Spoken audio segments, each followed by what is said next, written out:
Hello, everyone. My name is Maria Bada. I'm a research associate at the Cambridge Cybercrime Center and the RISCS Fellow. My research focuses on the human factor in cybersecurity and cybercrime.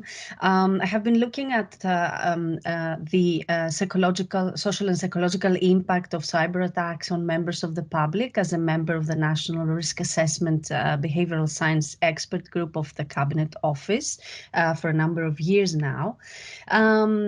My RISCS Fellowship falls under the theme of cybercrime. So during my fellowship, I have been exploring and trying to understand online harms, exploring the drivers and behaviors of those with malicious intentions, the offenders, but also trying to understand the point of view of victims, the impact of an attack on a victim, and the necessary steps or approaches to support victims of cybercrime. One of the big aims of the fellowship was, as mentioned earlier, to actually engage with the community or build the community around this area. I participated in various events, such as the conference of the European Society of Criminology or the roundtable event by the International Center for Parliamentary Studies, which focused a lot around policy making and victimization. But I would really like to focus on the Home Office Cybercrime Showcase event, which was co-organized with RISCS back in November. The showcase event actually focused on the theme of online victimization. So it was a very good time to bring in the community together and share findings, gaps, or challenges academics actually faced while conducting the research. Just a few words around the main themes emerging from the showcase event and the projects that were funded by the Home Office. Basically, they were illustrating the importance of building evidence around harms and online victims, understanding different methods to build prevention measures, but also understand how to best enhance existing capacity of law enforcement to deliver long-term interventions around support. Also, a few words around the challenges that many of us face while doing that kind of research.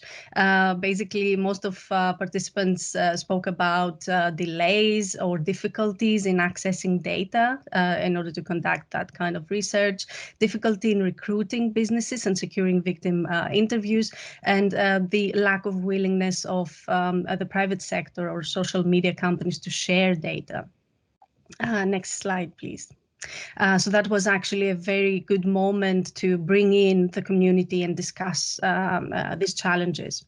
The second focus of my fellowship was to actually conduct research myself in order to understand the impact of cybercrime on victims. So I reviewed a number of data breach victim impact statements. And also my aim was to assess the landscape around reporting cybercrime, supporting and investigating such crimes. And so I spoke to a number of stakeholders by interviewing them, coming from the private sector, law enforcement, legal experts, policymakers, academics who specialize in this area. So I would like to mention just briefly a few findings of that research. In the next slide, please. Obviously, my focus is on the impact of cybercrime around victims. So the victim impact statements were actually quite interesting in revealing the impact of a data breach. So as you can see here, prevalent were symptoms of psychological harm, emotional harm, or even health-related and physical harm. So symptoms such as stress, anxiety, anxiety, depression, even emotions of fear, panic, feeling violated, which is very common to online victims and offline victims, or lack of sleep due to the actual event. But it was quite interesting to see also that the data breach as an event not only caused these symptoms, but also triggered existing symptoms. So it functioned as a magnifying glass of existing symptoms or existing situations, causing second or third order effects. So just one example around the health-related harm or the emotional harm, actually a combination of both, of a victim who felt panic after the data breach event due to her fear that her address and personal details would be revealed by her ex-husband, who was very abusive. So she was a victim of domestic abuse, and that incident triggered her previous experiences, causing panic, of course. So we see here that an incident such as a data breach can actually cause direct or indirect harm to a victim.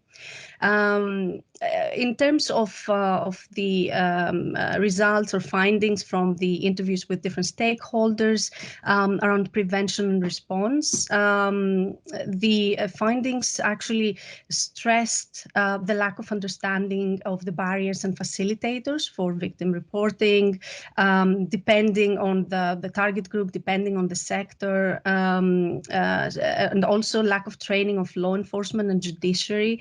It was quite interesting to see that many participants mentioned that it's not currently a high demand to train judiciary in cybercrime, for example, because of the small number of cases ending up in court. So that was quite interesting.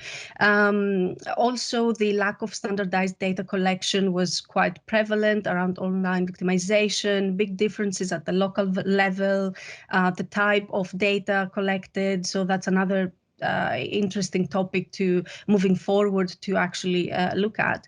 And the lack of support of victims, the main focus lies around prevent rather than protect, as many participants mentioned.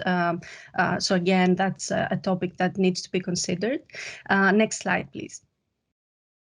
The key messages or the key findings from my fellowship actually stresses the data need, or by identifying data collection and sharing methods from all sectors, we can identify the target groups or the current situation. We see that during the pandemic, actually the elderly have been emerging as one of the main critical risky groups that can be victimized. So we see that, for example, the European Commission or the kind of the focus falls in specific groups in order to inform policies or prevention activities for these groups. Around capacity, by understanding the impact of online victimization for different types of attacks, such as ransomware, we can inform policies accordingly or legal actor training around these areas. And in terms of support, understanding the skills needed to support online victims is quite important, and that understanding can actually inform successful supporting mechanisms. Next slide, please. During the next year, the second phase of my fellowship, I am building collaborations. I'm already collaborating with the Eastern Region Cyber Resilience Center to address knowledge resilience gaps for SMEs. But also I aim to identify data for understanding online harms for SMEs, but also for different vulnerable groups, such as the elderly, as I mentioned already, in the UK and also abroad. So this is also an open invitation for everyone who is interested in looking at specific topics, specific vulnerable groups closer. And if you're willing to share data, please get in contact. I think I have a minute or so left, so I would like also to thank the RISCS team for the continuous support during the last year, and of course the invaluable support of the National Cybersecurity Center and the Home Office, who were really helpful the last year.